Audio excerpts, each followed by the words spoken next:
आज का टॉपिक है कारक। कारक कल कारक के जो चिन्ह है विभक्ति के बारे में बता चुके हैं, कारक किसे कहते हैं वो बता चुके हैं। आज के वीडियो में कारक के भेद के बारे में बताएंगे। कारक के भेद, कारक के भेद तो कारक के भेद के बारे में बता चुके हैं। से कारक के मुख्यतः 8 भेद है और 8 भेद का जो चिन्ह है पिछले वीडियो में हम बता चुके हैं। तो आज जो 8 भेद है तो 8 के बारे में विस्तार से उदाहरण सहित समझेंगे। तो इसका पहला जो भेद है उसको बोलते हैं कर्ता कारक। कर्ता कारक, कर्ता कारक तो कर्ता कारक किसे कहेंगे? तो क्रिया को,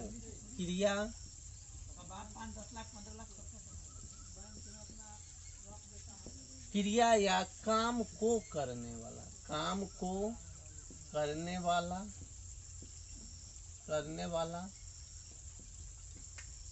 कर्ता कारक, कर्ता कारक कहलाता है। कर्ता कारक कहलाता है।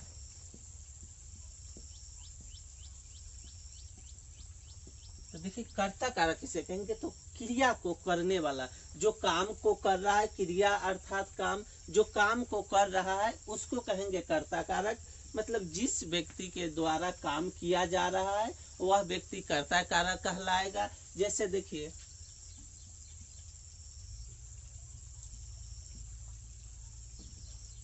जैसे माता जी ने खाना खाया।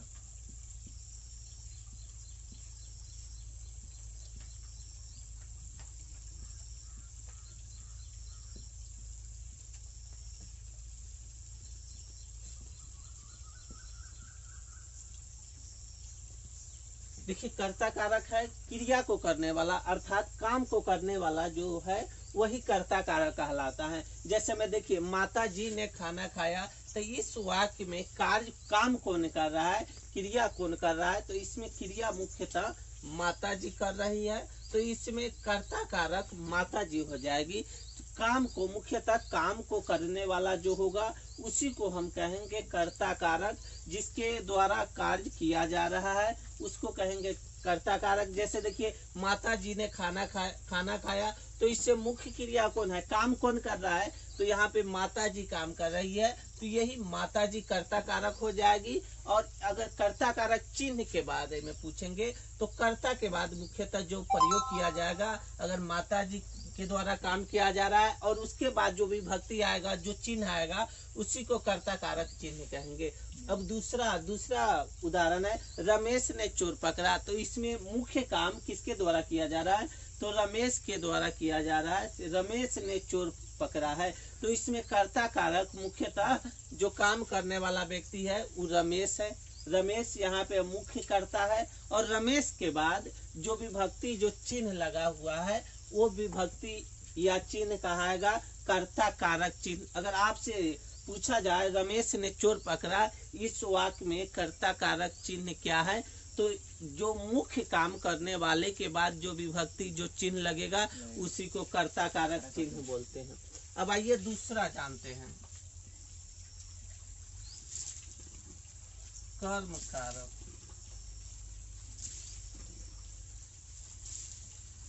कर्म कारक किसे कहते हैं? तो क्रिया का फल, क्रिया का फल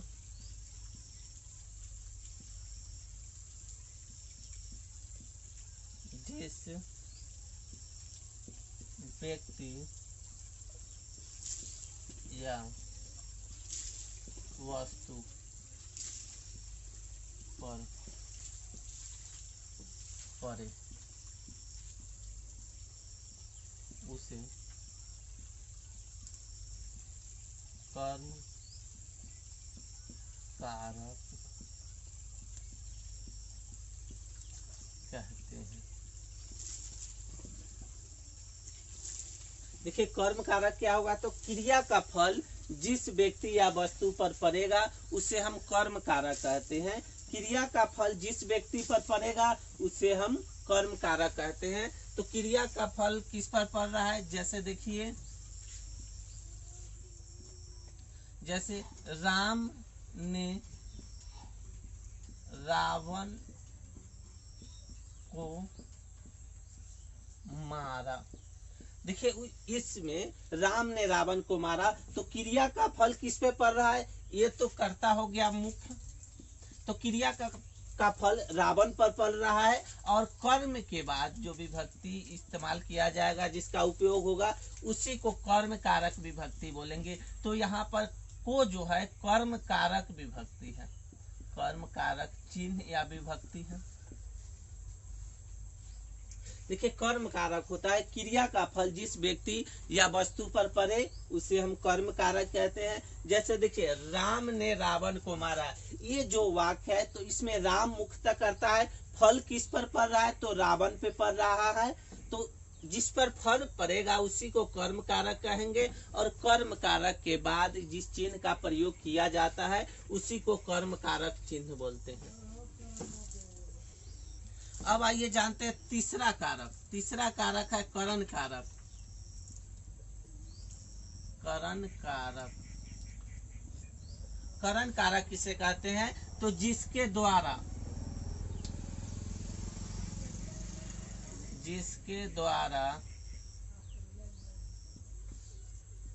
कार्य किया जाए, जिसके द्वारा कार्य किया जाए उसे करण कारक, उसे करण कारक कहते हैं। देखिए करण कारक क्या होगा, तो जिसके द्वारा कार्य किया जाएगा, जिसके द्वारा कार्य किया जाएगा उसी को हम कहेंगे करण कारक। जैसे देखिए राम कलम से लिखता है,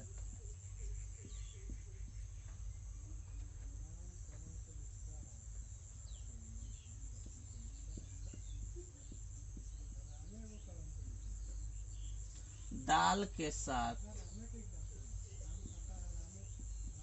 चावल खाते हैं। देखिए करण कारक क्या होगा, जिसके द्वारा कार्य किया जाए उसे करण कारक कहते हैं। जैसे में देखिए राम कलम से लिखता है, तो इसमें कार्य किसके द्वारा किया जा रहा है, तो कलम के द्वारा कार्य किया जा रहा है। ये जो वाक्य है जिसके द्वारा कार्य किया जाए, तो यहाँ जो राम तो कर्ता हो जाएगा, लेकिन कार्य किसके द्वारा किया जा रहा है, तो कलम के द्वारा। तो यहाँ कलम जो है करण कारक हो जाएगा, और जिसके द्वारा कार्य किया जाएगा उसके बाद जो विभक्ति इस्तेमाल किया जा रहा है से, तो यही हो जाएगा करण कारक विभक्ति। या आपसे पूछा जाएगा इस वाक्य में करण कारक चिन्ह क्या है, तो से करण कारक चिन्ह है, जो मुख्य कर्म के, जो करण के बाद या जिसके द्वारा कार्य किया जा रहा है उसके बाद जो विभक्ति लगेगा उसी को कहेंगे करण कारक विभक्ति। तो यहाँ मुख्यतः करण कारक क्या है, तो करण कारक कलम है, और कलम के बाद जो शब्द आ रहा है उसको कहेंगे मुख्य, जो इसमें काम किया जा रहा है जिसके द्वारा वो कलम है, और कलम के बाद जो विभक्ति आएगा उसी को कहेंगे करण कारक विभक्ति। उसके बाद है दाल के साथ चावल खाते हैं, तो इसमें किसके द्वारा कार्य किया जा रहा है, तो दाल के साथ कार्य किया जा रहा है, और इसके जस्ट बाद जो शब्द आएगा उसी को हम कहेंगे करण कारक चिन्ह या विभक्ति। क्योंकि इसमें करण तो हो जाएगा, करण कारक दाल हो जाएगा, क्योंकि दाल के द्वारा कार्य किया जा रहा है इसमें, क्योंकि दाल के साथ हम चावल खाते हैं, दाल के साथ चावल खाते हैं, तो मुख्य कार्य किया जा रहा है दाल के साथ, तो दाल का इसमें मुख्य क्रिया हो जाएगा, और मुख्य क्रिया के बाद जो चिन्ह, जो शब्द आएगा उसी को कहेंगे करण कारक चिन्ह।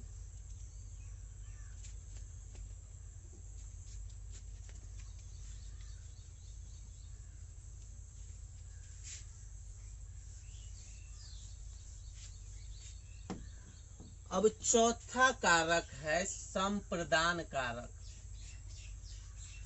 संप्रदान कारक, संप्रदान कारक। तो संप्रदान कारक किसे कहेंगे? तो जिसके लिए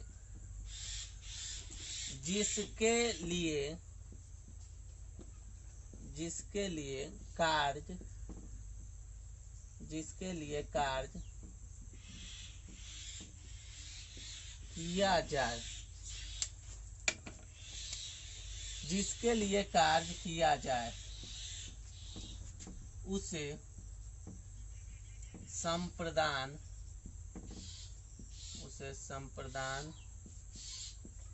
कारक कहते हैं। देखिए, जिसके लिए कार्य किया जाए उसे संप्रदान कारक कहते हैं। तो जैसे में देखिए,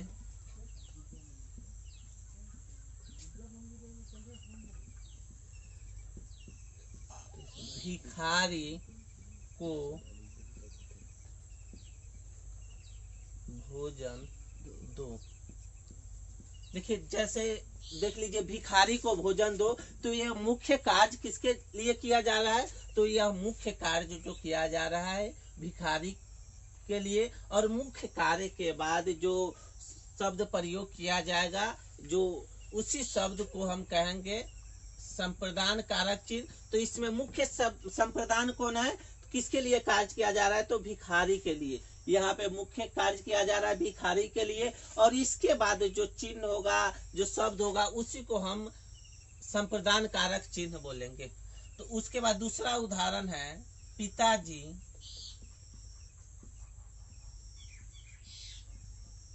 पुष्पा के लिए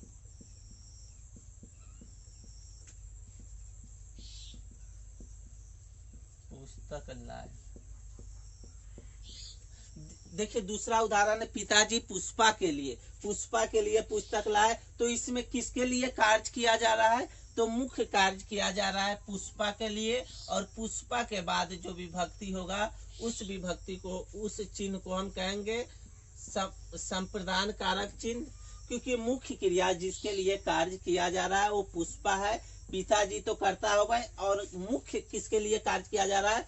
तो यहाँ पे मुख्य कार्य किया जा रहा है पुष्पा के लिए, और पुष्पा के बाद जो विभक्ति है, जो चिन्ह है, वो के लिए है, और इसी के लिए को कहेंगे संप्रदान कारक चिन्ह। तो संप्रदान कारक का दो चिन्ह होता है, को और के लिए। ये दोनों चिन्ह संप्रदान कारक चिन्ह है। अगर आपसे पूछा जाए इन दोनों वाक्यों में संप्रदान कारक चिन्ह क्या है, तो आप कहिएगा को और के लिए।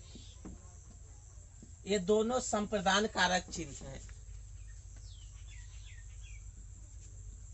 अब पांचवा कारक है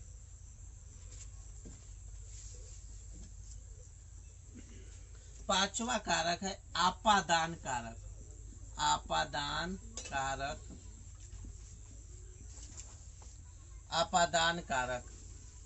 आपादान कारक कहेंगे संज्ञा के जिस रूप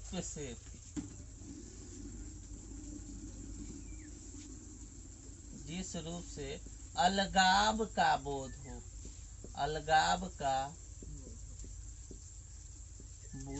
हो, उसे आपादान कारक कहते हैं। देखिए, आपादान कारक क्या होता है? तो संज्ञा के जिस रूप से अलग होने का बोध हो, मतलब ऐसा वाक्य इसमें प्रयोग किया जाएगा जिसमें अलगाव का बोध हो। एक वस्तु या एक व्यक्ति दूसरे व्यक्ति से अलग होगा, या एक वस्तु दूसरे वस्तु से अलग होगा। तो संज्ञा के जिस रूप से अलगाव का बोध होगा, अलग होने का बोध होगा, उसी को कहेंगे आपादान कारक। आपादान कारक में क्या होता है? वस्तु एक दूसरे से अलग हो जाता है, अलगाव का बोध होता है। जैसे देखिए,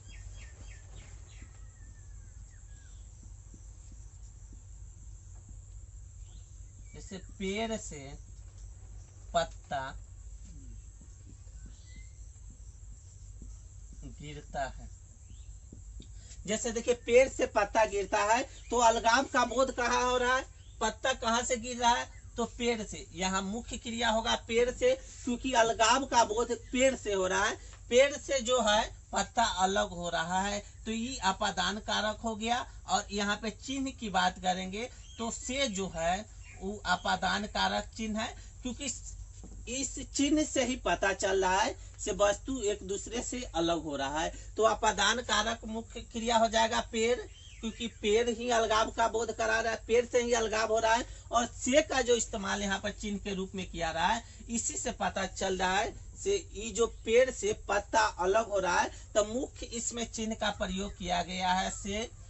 जैसे एक बार और देख लीजिए, अपादान कारक किसे कहेंगे, तो संज्ञा के जिस रूप से अलगाव का बोध होगा, अलग होने का बोध होगा। जैसे पेड़ से पत्ता गिरता है तो पत्ता का अलगाव कहाँ से हो रहा है, तो पेड़ से हो रहा है। और इसमें जो चिन्ह मुख्य क्रिया के बाद जो चिन्ह प्रयोग किया जा रहा है से, इसी को कहेंगे अपादान कारक चिन्ह। अब दूसरा उदाहरण है गंगा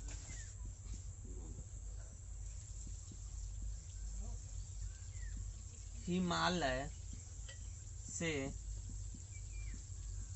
गंगा हिमालय से निकलती है।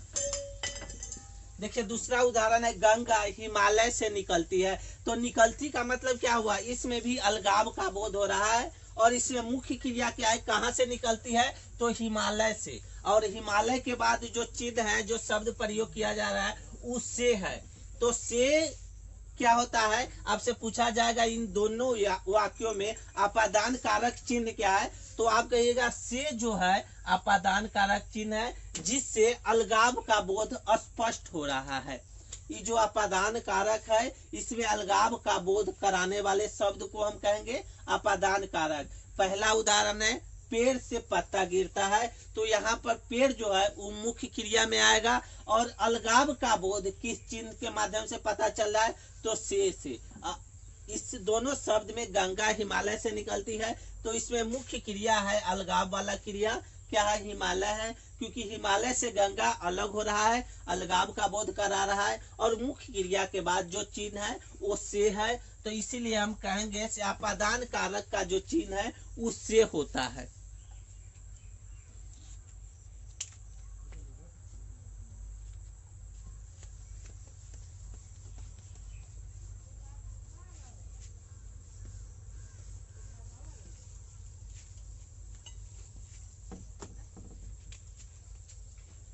अब छठा कारक है संबंध कारक। संबंध कारक, संबंध कारक संज्ञा या सर्वनाम से या अन्य किसी शब्दों से, संज्ञा या सर्वनाम से या अन्य किसी शब्दों से संबंध बताने वाले, अन्य किसी शब्दों से संबंध बताने वाले, संबंध बताने वाले शब्द को, संबंध बताने वाले शब्द को संबंध कारक, संबंध कारक कहते हैं।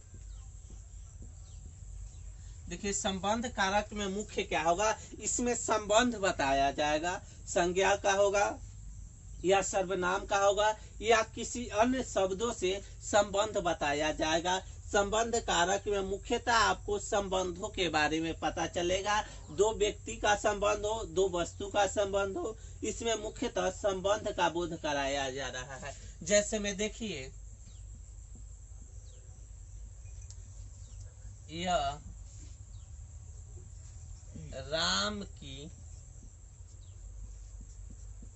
गाय है। देखिए यह राम की गाय है,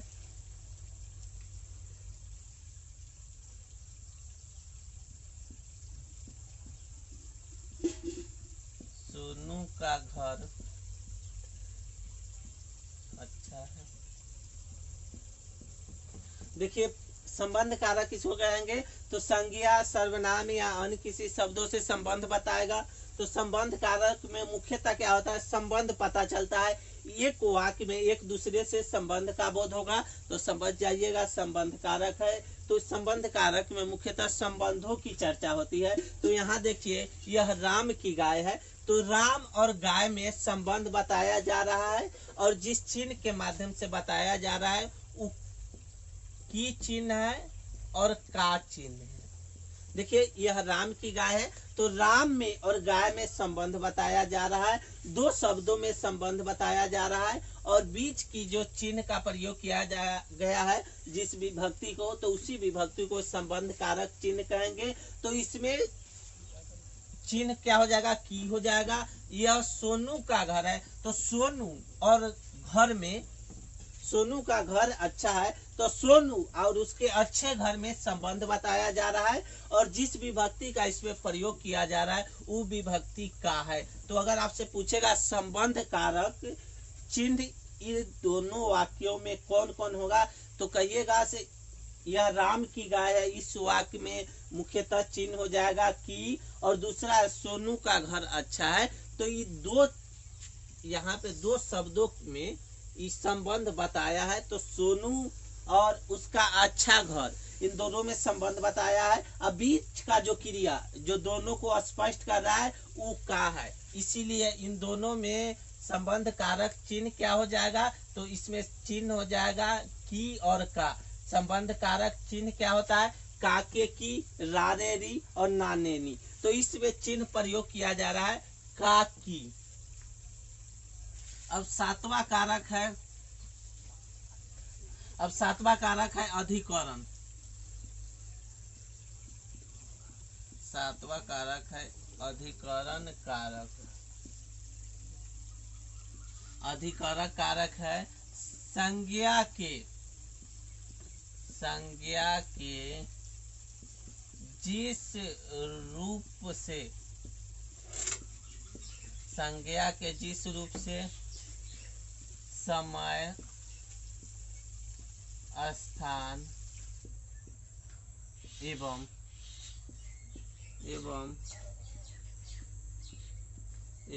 अवसर का ज्ञान हो, अवसर का ज्ञान हो। संज्ञा के जिस रूप से समय, स्थान एवं अवसर का ज्ञान हो उसे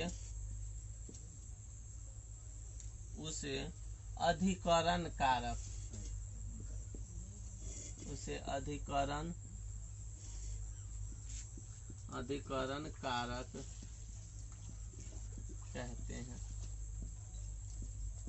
उसे अधिकरण कारक कहते हैं। जैसे देखिए मेज पर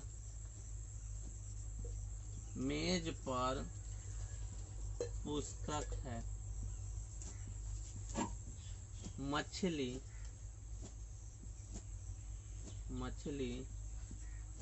जल में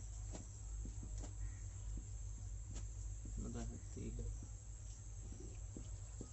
देखिए अधिकरण कारक क्या होता है, तो संज्ञा के जिस रूप से समय का बोध होगा, स्थान का बोध होगा एवं अवसर का बोध होगा। आप संज्ञा के जिस रूप से आपको वाक्य में समय का पता चलेगा, नहीं तो स्थान के बारे में बोध होगा, नहीं तो अवसर के बारे में बोध होगा। तो अधिकरण कारक क्या है, तो संज्ञा के जिस रूप से समय का, स्थान का एवं अवसर का ज्ञान होगा उसी को हम कहेंगे अधिकरण कारक। अधिकरण कारक में मुख्यतः क्या होता है, आपको समय के बारे में ज्ञान होगा या स्थान के बारे में ज्ञान होगा एवं अवसर के बारे में ज्ञान होगा। जैसे देखिए पुस्तक, मेज पर पुस्तक है, जैसे देखिए मेज पर पुस्तक है तो यहाँ स्थान की चर्चा किया गया है, तो पुस्तक कहाँ है, तो पुस्तक मेज पे है। तो समय या आपको स्थान के पता चल गया। यहाँ मुख्य क्रिया क्या है, तो मुख्य क्रिया हो जाएगा क्या, मेज, मेज हो जाएगा मुख्य क्रिया, क्योंकि पुस्तक कहाँ पर है ये स्थान का बोध करा रहा है। तो मुख्य क्रिया हो जाएगा मेज, और मुख्य क्रिया के बाद जो शब्द प्रयोग किया जा रहा है वही शब्द चिन्ह हो जाएगा। अधिकरण कारक का जो चिन्ह है, यहाँ आपसे पूछा जाएगा अधिकरण कारक का चिन्ह क्या है, तो इसमें कहेगा पर है अधिकरण कारक का चिन्ह, मेज पर पुस्तक है, तो मुख्य क्रिया क्या हो जाएगा, इसमें मुख्य क्रिया तो हो जाएगा मेज, और मुख्य क्रिया के बाद जो शब्द प्रयोग किया जा रहा है वह चिन्ह के लिए प्रयोग किया जाएगा अधिकरण कारक चिन्ह। इसमें अधिकरण कारक चिन्ह है, जो चिन्ह है मुख्यतः वो शब्दों को जोड़ के रखा हुआ है। दूसरा है मछली जल में रहती है, तो इसमें मुख्य क्रिया क्या हो जाएगा, जल हो जाएगा, क्योंकि इसमें स्थान का बोध किया जा रहा है, तो स्थान क्या हो जाएगा, जल हो जाएगा, और मुख्य क्रिया के बाद जो शब्द प्रयोग किया जा रहा है उसी शब्द को हम कहेंगे, मुख्य क्रिया के बाद जो प्रयोग हो रहा है वही चिन्ह आ जाएगा। अधिकरण का जो आपसे चिन्ह पूछेगा तो आप कहिएगा में पर जो अधिकरण का चिन्ह है, अधिकरण का जो चिन्ह है, अधिकरण कारक का जो चिन्ह है इसमें मुख्यतः में पर हो जाएगा।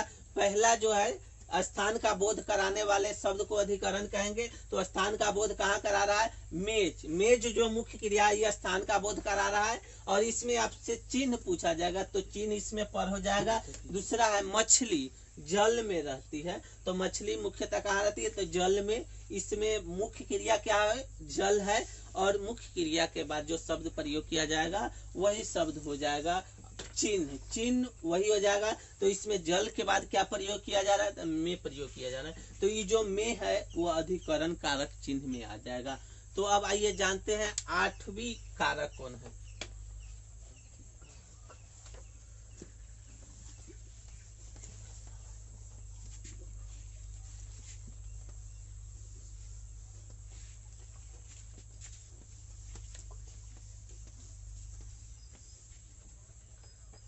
आठवां कारक है संबोधन कारक। संबोधन कारक, संबोधन कारक किसे कहेंगे, तो संज्ञा के जिस रूप से, संज्ञा के जिस रूप से, संज्ञा के जिस रूप से किसी, संज्ञा के जिस रूप से, संज्ञा के जिस रूप से किसी को बुलाया, देखिए किसी को बुलाया या पुकारा जाए, उसे बुलाया या पुकारा जाए उसे संबोधन कारक कहते हैं। संबोधन कारक, संबोधन कारक कहते हैं।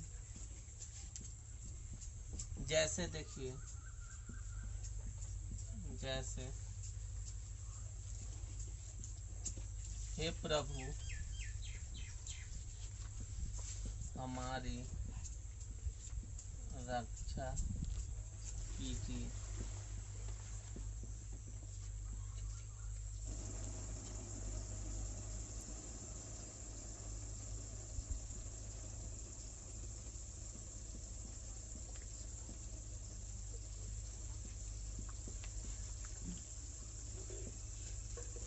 देखिए संबोधन कारक क्या होगा, तो संबोधन कारक में किसी को बुलाया जाएगा या पुकारा जाएगा। जैसे देखिए इसी से संबोधन कारक नाम से ही स्पष्ट हो रहा है, इसमें संबोधन किया जाएगा, व्यक्ति को बुलाया या पुकारा जाएगा। तो संबोधन कारक किसे कहेंगे, तो संज्ञा के जिस रूप से किसी को बुलाया जाए या पुकारा जाए, संज्ञा के जिस रूप से किसी को बुलाया जाए या पुकारा जाए उसे हम संबोधन कारक कहते हैं। संबोधन कारक, संबोधन कारक में क्या होगा, तो किसी को बुलाया जाएगा या पुकारा जाएगा। जैसे देखिए हे प्रभु हमारी रक्षा कीजिए, तो इसमें बुलाया या पुकारा किसको जा रहा है, तो प्रभु को। तो इसमें देखिए हे जो शब्द है वही बुलाने या पुकारने के लिए प्रयोग किया जा रहा है। दूसरा है यहाँ देखिए, यहाँ पर जो चिन्ह होगा मुख्यतः हे होगा। किसी को बुलाया या पुकारा जाएगा तो हे प्रभु हमारी रक्षा कीजिए। तो यह इसमें इस वाक्य मुख्यतः जो चिन्ह आपसे पूछा जाएगा तो इसमें पुकारने वाला चिन्ह क्या है, तो हे है। हे जो शब्द है उस चिन्ह के रूप में प्रयोग किया जा रहा है। और दूसरा है बच्चों, मन लगाकर पढ़ो। तो इसमें जो पुकारा गया शब्द है, संबोधन किया गया है, वह मुख्य है बच्चों को संबोधित किया गया है। तो इसमें जो शब्द होगा बच्चों, ये दोनों संबोधन कारक चिन्ह हो जाएगा। संबोधन कारक चिन्ह, संबोधन कारक चिन्ह।